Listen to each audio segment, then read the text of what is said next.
Heather Clancy in the GreenBiz studio with Felicia Marcus, the chair of the California State Water Board. And we're here to talk about the D word, drought.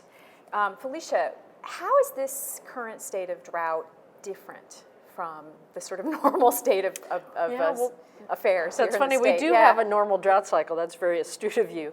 Yeah, on average, we've had a drought, we haven't had droughts that have lasted more than 3 years. They've been at least punctuated by a wet year. And in this one, we're in our 4th dry year, coupled with record heat levels. So we have the worst snowpack in 500 years, which means we have far less water than we would normally have, because snowpack usually refills reservoirs and surface water. So it's very extreme. And since the last big drought we had in the 70s, we have millions more people, we have more irrigated ag dependent on the same drop of water, and we've got more endangered and threatened species. So it's a bad one. So you had to resort to involuntary restrictions. How did you decide what level of cuts different communities would be required to make? How did you do that? Well, we looked at past achievement and practice. There are some communities in California that have done an incredible amount of water saving since the last drought, in particular the last 20 or even 30 years, and others who, for whatever reason, haven't needed to. So some communities use 3, 4, and 5 times as much water as another similarly situated urban community, and so we gave them higher targets to cut back just out of fairness, but also with an understanding that they could cut back more, because that difference is primarily, not exclusively, but primarily attributable to outdoor ornamental landscape irrigation, and that seemed like the smartest thing to target. Right. How can cities really help? You know, is that an area of real focus for you?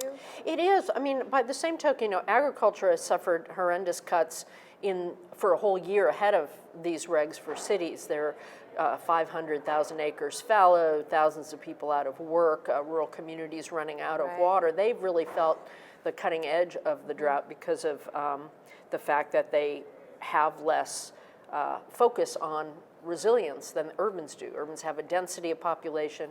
Most of our urban areas aren't anywhere near where their water comes from, and so they've had to bring water across great distances, and they've had scares in earlier droughts that have led them to start a growing amount of conservation, recycling, even stormwater capture, and in some cases like San Diego and other smaller communities, investing, that big investment in desal.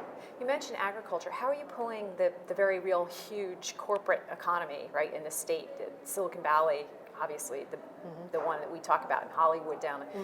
How do you get those organizations to step up to really help drive the dialogue and changes? Well, it's interesting. In some communities, some of those players and other industry players have been a great voice for integrated water management, conservation, recycling, stormwater capture, desal, more intelligent water use, and in fact, including balancing a healthy ecosystem along with agriculture. In the 90s, the business community really stepped up to be a voice of reason among the warring factions, and I hope they'll come back again, because it becomes very important to have a business voice which is used to looking at how do you manage for the future and expecting that kind of a systems-based, fact-based approach to water for the future economic and social health of the state. And so far they've been supportive, and individual businesses have become real leaders within their communities.